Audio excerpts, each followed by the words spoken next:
More Gazans fled the ruins of Rafah on Sunday after fresh Israeli evacuation orders the day before.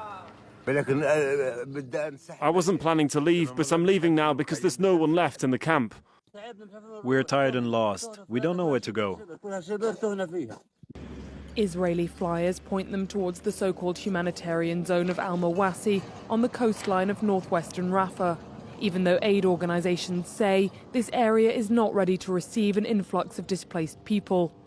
The first Israeli tanks rolled into Rafah last Tuesday, the first step in a major ground operation they say is indispensable for defeating Hamas and freeing the Israeli hostages taken on the 7th of October.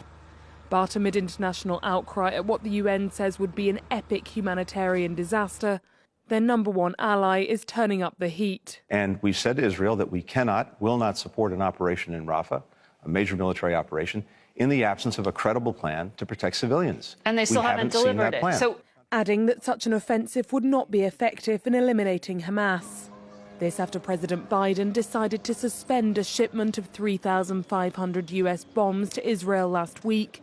And neighbouring Egypt has sent its strongest message yet, announcing it will formally support South Africa's genocide case against Israel before the International Court of Justice. Also calling on the UN Security Council to take immediate action to bring about a ceasefire in the Gaza Strip and an end to military operations in Rafah. For some months now, hopes of a ceasefire agreement have been fleeting.